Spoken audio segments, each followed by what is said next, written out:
કેવી સત્ય હકીકત હેડિંગ છે એનું નામ, કેવી સત્ય હકીકત. જ્યારે આપણે જીવતા હોઈએ છીએ ત્યારે આપણને લાગતું હોય છે કે આપણી પાસે ખર્ચવા માટે પૂરતા પૈસા નથી. સાચું તો એ છે કે જ્યારે મૃત્યુ થશે ત્યારે મોટા ભાગનો ધન ખર્ચા વગરનું રહી જશે. એક ચીની સોફ્ટવેર એન્જિનિયરનું મૃત્યુ થયું. તે પોતાની વિધવા પત્ની માટે બેંકમાં $2.9 મિલિયન મૂકી ગયો. પછી પેલી વિધવાએ જવાન નોકર સાથે લગ્ન કરી લીધા. નોકરે કહ્યું, હું હંમેશા વિચારતો હતો કે હું મારા માલિક માટે કામ કરું છું, પણ હવે મને સમજાયું કે આ તો માલિક આખી જિંદગી મારા માટે જ કામ કરતા હતા.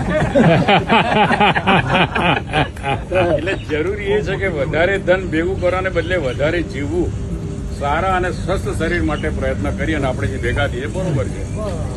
મોંઘા ફોનના 70% ફંક્શન બિનઉપયોગી રહી જાય છે.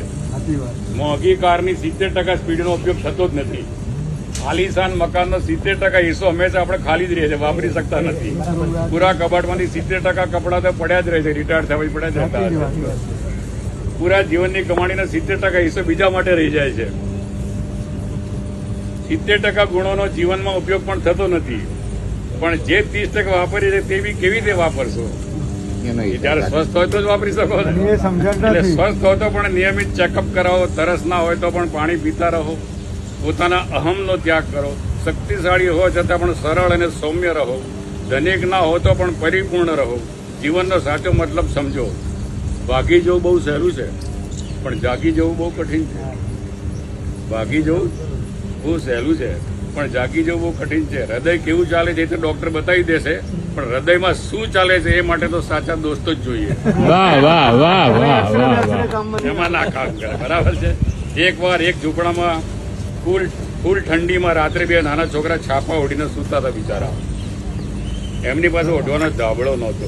એટલામાં એક છોકરાએ બીજા છોકરાને કહ્યું, જેમની પાસે ઓઢવા માટે છાપા નહીં હોય તેમનું બિચારાનું શું થતું હોય?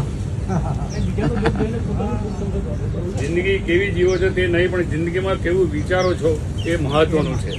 સૌને પ્રેમ કરો, સૌનો ખ્યાલ રાખો, જીવનનો આનંદ લો, એકબીજા સાથે જોડાયેલા રહો. આ જ સાચું જીવન છે. જમાવટ તો જિંદગીમાં હોવી જોઈએ, બાકી બનાવટ તો આખી દુનિયામાં છે.